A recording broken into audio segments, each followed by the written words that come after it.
Alright folks, today in this video I'm going to show you why you should switch to your knife rather than reloading your weapon. The reason why you want to do this is because, well, reloading your weapon takes too long, and that could be fatal in a firefight. So instead you should pull out your knife and charge at the enemy. Well, there might be a chance the enemy might spot you and take shots at you, and you might get shot in the process. But you know what? Forget about all that. Listen to me. I am the tactical expert. Soldier, after all.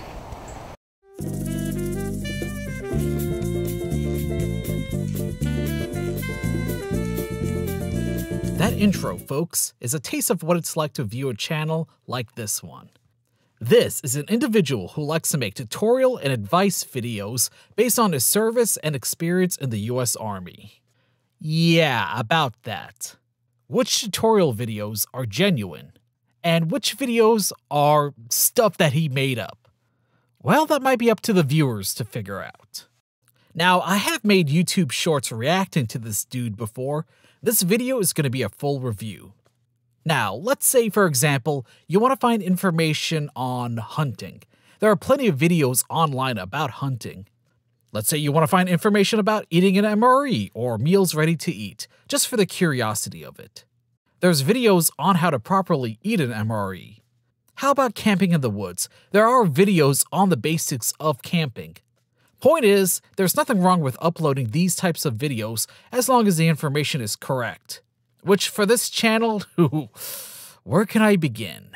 This guy is the walk-in definition of Tacticool. Not because he's cool or anything, it's because he's decked out in all this gear, waving around his weapon, trying to show off, while giving military advice, as you're about to see. This person goes by the name The Grunt, or they call me Swiss. Swiss as in what? Swiss cheese? Swiss Army knife? Swiss Miss Hot Chocolate? Well, regardless, I've had the honor and luck to come across this channel. This is an individual who really takes himself a bit too serious, never thinking to himself, gee, a lot of this stuff, a lot of these tutorial advice videos, they're not really good. Maybe I should revise what I'm about to upload. Nah, it's totally fine. I'm the expert here. I'm the tactical soldier after all. One such example of his videos is in this one. He explains why a soldier should carry 2 individual first aid kits, or IFAK for short. Okay, so the reason why I run 2 IFAKs on my kit is because it allows me to have more medical equipment to treat myself and casualties in the event of a firefight. Okay, this is wrong. Now, soldiers are required to carry 1 IFAK, and the reason why for that is because according to military doctrine, if a soldier goes down in the field injured from an explosion or a firefight, his buddy is required to use that injured soldier's IFAK, because that injured soldier will have to be pulled back to the rear for further treatment. And if that soldier, his buddy, gets injured, then his IFAK will have to be used on him, and so on and so forth. And you get what I'm saying, don't you? Also, carrying more than 1 seems like a hassle, especially since you have to carry a bunch of other stuff, like spare magazines and water canteens. Or if I find myself in a firefight and I need to hand off medical gear to a battle buddy, I could simply keep my firing hand on my rifle, engaging in the fight, and then I could take my sport hand, pull out this IFAK, and then I can hand it off to a battle buddy so that way they could treat themselves in the event that they become injured. No! The first thing you're supposed to do if your fellow battle buddy gets injured is get him out of the firefight, get him to a safe spot, alright? You don't hand him off your IFAK going like, here you go, battle buddy, I got you covered while you treat yourself. Cover me, battle buddy, while I treat myself. I got you covered. Or how about this video, where he explains why you should walk around as a lit-up Christmas tree while on night patrol. We're going over how we mark ourselves in low-light conditions. Marking ourselves in low-light conditions, it's important that we do this so that way our friendlies know who we are. And guess what? Your enemies could see you a mile away. Oh my god, this is so stupid. I'm just amazed he posted this. Apparently he doesn't know that we have these wonderful magical devices called night vision goggles that allows people to see in the dark. There's also the cat eyes. These are 2 pieces of reflective tape sewn to a Kevlar band. This is used for low light or completely dark conditions and allows each soldier in the squad to keep track of one another. Whatever you do, don't make yourself a target like this idiot. Oh, he's not done yet. How about attaching chem lights to the back of Humvees? Okay, so as you can see here, I've taken the chem light and I've tied it to the Humvee itself because it allows you to follow the vehicle in low light conditions. This is what blackout lights are for. Maybe this is a tutorial on how to get spotted at night. I don't think this is a joke. He genuinely believes this is a good idea. In another informative video, he explains why you should run a battle belt. Okay, so the reason why I choose to run a battle belt in addition to my plate carrier is for 2 main reasons. One, it allows me to take some of the gear that I would keep on my plate carrier and thus helps distribute the weight. And second, it gives me gear to supplement whatever is on my plate carrier. On my battle belt, you can see that I currently have 2 M4 rifle mags in magazine pouches. I have a holster, so that way in the event that my rifle runs dry, I can simply reach for a secondary weapon and still be able to engage in the fight. Now, a battle belt can be useful for carrying additional things. It's just that you don't want to go overboard, like this dude. I mean, look at his setup. He's got to reach over the stuff on his vest, and I mean really over, to get something off of his belt. In this video, he informs the viewers on if you should switch to your sidearm or reload your rifle. Okay, so in today's video, we're going to be going over as to if you should transition or reload. Okay, so let's say you find yourself in an engagement, bang, bang, bang, and then all of a sudden, click. By the time you drop your current magazine, take out a fresh one, and conduct a reload, you've already lost that gunfight because it takes a couple of seconds in order to do that. So a faster way to do this is to simply drop your rifle and go for your secondary. I guarantee you he made this video based on the famous Call of Duty quote. And wait a second, wasn't there a video with a similar title?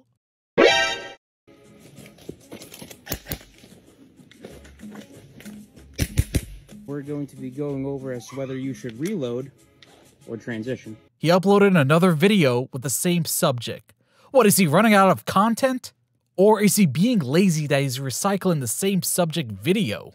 I would say the first option, but it's actually pretty hard to run out of content when it comes to military subjects or subjects on camping in the woods. So I'm gonna go with the second one. Yeah. This is a soldier that takes his subjects, his videos, his channel overall really, really serious. So much so that he made a video responding to the trolls. Today's video, I'm going to be going over responses to my haters. Oh boy, this is gonna be good. Now, making a response video can go 2 ways. It can be successful as long as you're a likable channel with good content and a solid fan base that will back you up. On the other hand, it could end up being cringy and bad. The fact that they're not at where I'm at, so they've all tried, but they can't do it, so now they're mad and go to hating. That's how it always is, no matter what you do in life. People try to do what you do. Shut the fuck up! I think the best advice would be to just ignore the trolls. You know the saying, don't feed the trolls, but I'm gonna leverage a guess and say that he's not really well versed in internet culture. So recently I've been receiving a lot of hateful comments on TikTok, so here's a snippet of them. That's right, own them haters. This guy is a pogue. Just to mention this, he says he's an 11 Bravo infantry, but he sure acts like a pogue. That's people other than grunts. The infantry does not claim this guy. Well, from all those videos of you waving your weapon around, trying to be Tacticool special forces, yeah, I can see why they won't claim you. This guy is wide as a fridge. Oh my god! Wow, I haven't seen a comment like that. Holy hell, that's brutal. This guy has so much shit on his plate carrier. Not just your plate carrier, but also your battle belt. This guy belongs in the body composition program. Well, yeah. Why would you close the dust cover? Wait, you're bothered about comments on that? Okay. I just want to make it clear to all those keyboard warrior pogues that are posting those comments on my TikToks. Keyboard warrior pogues. Oh man, he got you. It's over. No, it's overtime. That I have no intention to stop making TikToks. Good. That means people won't stop making fun of you. Also, for all you guys calling me a pogue, I want to let you know that I'm a qualified 11 Bravo. Qualified 11 Bravo. And unlike you keyboard warriors, I'm actually serving on a combat deployment. Now, some have theorized that he's either in Camp Erfjan, Kuwait, or Djibouti, located in the Horn of Africa. Now, in this country specifically, yeah, things have popped off recently from Yemen, but it's been relatively peaceful over there where he's stationed. Dude acts like he's been in Iraq. So for all you haters out there, go ahead. I don't give a shit. I'm still gonna keep making videos. You don't give a shit, yet you found the free time to make this video. Holy hell, where's your first sergeant? Where's your company commander or platoon leader? Funny about asking that. I notice his latest videos have him out in the forest doing camping stuff. So I'm gonna guess and say that his command intervened and told him to knock this shit off. Stop recording on base. Yeah, he's back in the US. Wait, is that a video on how to tie a boot? Really? No, not how to loop the strings on the boot, but only to tie it. You want to wrap around twice with the boot laces, okay? Right here. Then you want to take your laces and you want to tie a simple square knot. Then you want to take your excess boot laces and you want to tuck them in to the boot itself. Where's the bow tie loop? He's only tucking in the strings. Wow, really scraping the bottom of the barrel. Oh my, look at this. He has a whiteboard behind him. Look, qualified 11 Bravo. Class is now in session. Funny how he says he's qualified, yet it looks like he's having trouble firing full auto. Okay, maybe I'm being too harsh on the dude. There's actually a video that's really helpful. No, really. How to mark your stuff so that way you can find it in low light conditions. And what I have done with this particular multi-tool is I have taken pieces of glow-in-the-dark tape and I have super glued them to the handles of the multi-tool. Okay, so as you can see here, this little green light by my foot is actually the glow-in-the-dark tape that's mounted to the multi-tool. So in the event that I were to drop my multi-tool in low light conditions, I could simply identify it and pick it up. That's actually not a bad idea. It's an easy way of finding a tool in low light or dark conditions. Congrats, dude! You uploaded a useful video. Too bad it's the only one. So, what can I say? This dude really believes he's a subject matter expert on everything. It's like he's the Steven Seagal of TikTok. Hey, you know, that belly does sell it. Or Matt Damon. He does look like a dollar discount version of him. Again, there are way better videos out there for this kind of stuff. Like starting a fire for camping. Or maybe some in-depth videos on tactical movements that might be useful for a competition shooter or an airsofter. Just whatever you do, don't take any advice from this guy. Sergeant Singh here. If you troopers enjoy this video and you want to voice your enjoyment, comment down below. And also, if you want to see me make more videos like this one, comment down below also. And if you enjoyed the channel, make sure you subscribe. And also, check out my Twitter page. No, seriously, check it out. I post some very interesting stuff on there.